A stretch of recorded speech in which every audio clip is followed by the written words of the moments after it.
চীনের প্রস্তাবিত আধুনিক হাসপাতাল গাজীপুরেই হবে না কেন, যেখানে দেশের 95% গার্মেন্টস শিল্প প্রতিষ্ঠা পেয়েছে? আপনি কি মনে করেন? কমেন্ট করে আপনার মতামত জানিয়ে দিন। চীনের তৈরি প্রস্তাবিত আধুনিক হাসপাতাল গাজীপুরেই হোক, এটাই সময়ের দাবি। গাজীপুর একটি সম্ভাবনাময় ও কৌশলগত গুরুত্বপূর্ণ জেলা, যেখানে চীনের সহযোগিতায় দেশের প্রথম আধুনিক ও আন্তর্জাতিক মানের হাসপাতাল নির্মাণ করা হলে উপকৃত হবে সারা দেশের মানুষ। কিভাবে, চলুন দেখি। প্রথমেই আসি গাজীপুরের শিল্প প্রধান পরিচয় নিয়ে। এখানে দেশের 95% গার্মেন্টস শিল্প অবস্থিত। শুধু গাজীপুর নয়, দেশের লাখ লাখ মানুষের কর্মসংস্থান এই শিল্পকে ঘিরে গড়ে উঠেছে। প্রতিদিন হাজার হাজার শ্রমিক, কর্মকর্তা, উদ্যোক্তা এই শহরে যাতায়াত করে কিংবা বসবাস করে। তাদের মানসম্মত স্বাস্থ্য ব্যবস্থা নিশ্চিত করা এখন শুধু সময়ের দাবি। গাজীপুর সারা দেশের মধ্যমণি।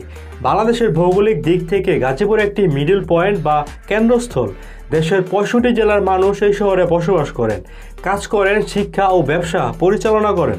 এখান থেকে দেশের যে কোনো জায়গায় যাতায়াত সহজ। নদীপথ, সড়কপথ, রেলপথ সবই সহজলভ্য। এমনকি চাইলে হেলিকপ্টার সহ বিশেষায়িত সুযোগ সুবিধাও এখানে গড়ে তোলা সম্ভব।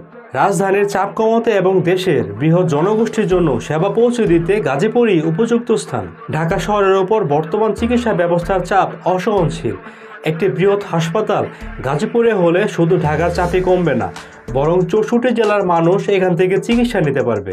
ক্যান্টনমেন্ট সংলগ্ন এলাকা হওয়ায় হাসপাতাল নির্মাণের নিরাপত্তা ও যোগাযোগ দুটোই সুবিধাজনক।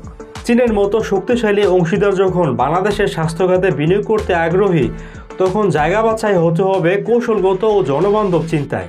পর্যাপ্ত খালি জায়গা, দুর্যোগ সহনশীল পরিবেশ, উন্নত যোগাযোগ ব্যবস্থা, বিশাল জনগোষ্ঠীর চাহিদা সব দিক বিবেচনায় গাজীপুরে চীনের প্রস্তাবিত হাসপাতাল নির্মাণ হওয়া উচিত। এই পোস্টটি শেয়ার করে আপনার মতামত জানান। আপনি কি চান গাজীপুরেই হোক দেশের প্রথম আন্তর্জাতিক মানের চায়না হাসপাতাল?